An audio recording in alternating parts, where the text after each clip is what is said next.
Para finalizar esta emisión de Corriente Alterna, dejé para el último este segmento que estamos estrenando, el cual llamé Gente del Mundo y sus Leyendas. La historia que les voy a contar nos transporta hasta el lejano oriente, más en específico en la Tierra del Sol naciente. Eran los últimos meses del año de 1944. La Segunda Guerra Mundial llevaba casi 10 años.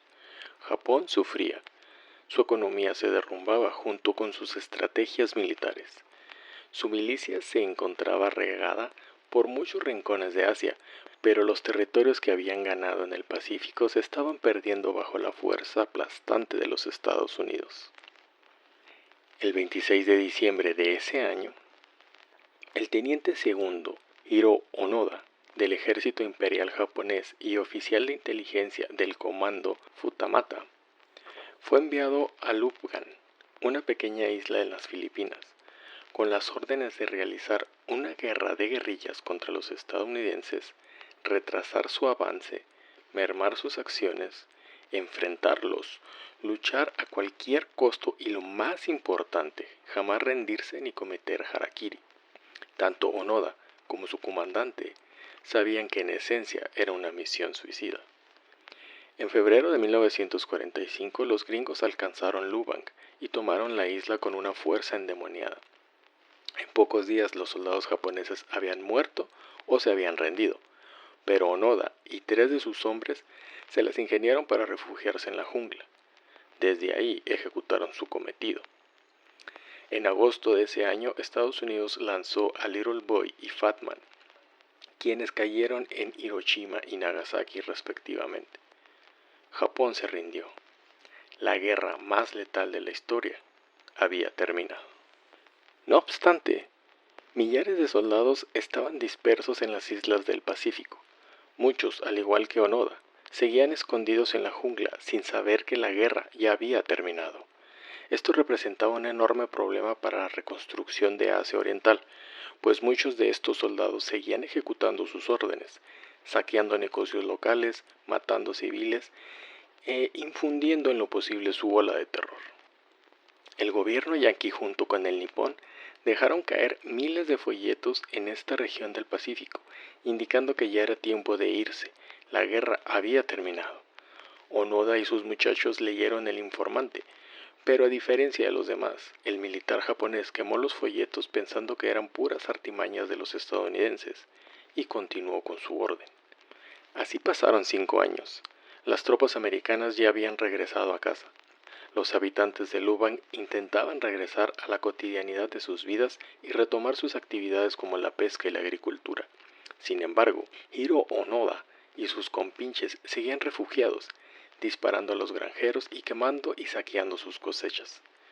En 1952, el gobierno japonés hizo un último esfuerzo para localizar a estos soldados, pero el acatamiento de sus hombres, o al menos de Onoda, era inquebrantable, sospechando siempre de una posible trampa para capturarlos. Así fueron transcurriendo los años hasta que los filipinos, hartos de su situación, decidieron contraatacarlos.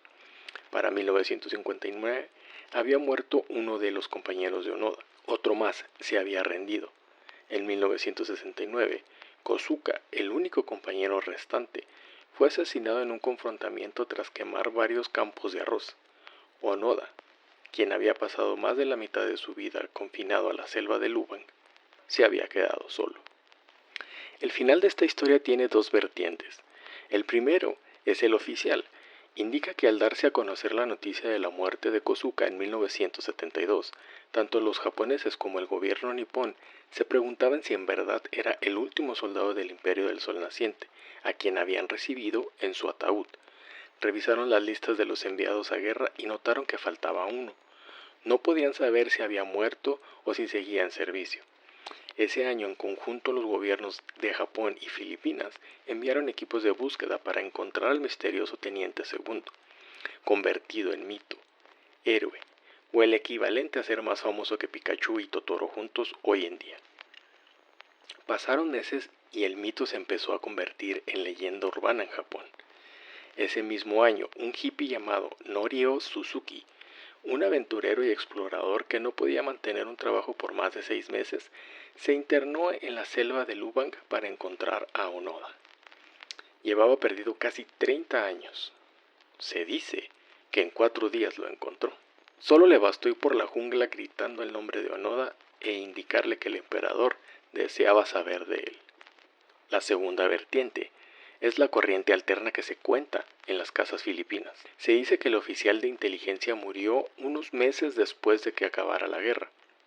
Su cuerpo fue encontrado por un local apodado Caminante de Senderos, que era el mote para quienes en realidad eran aves de rapiña y carroñaban a los soldados caídos. Fue él quien tomó su lugar en la historia y continuó refugiándose hasta que fue enviado a Japón. Allá recibió múltiples premios y conmemoraciones. Era tratado como un rockstar hasta su muerte. Otra versión de esta leyenda es que Onoda se convirtió en un Kodama, que para los japoneses es un espíritu que vive en el bosque.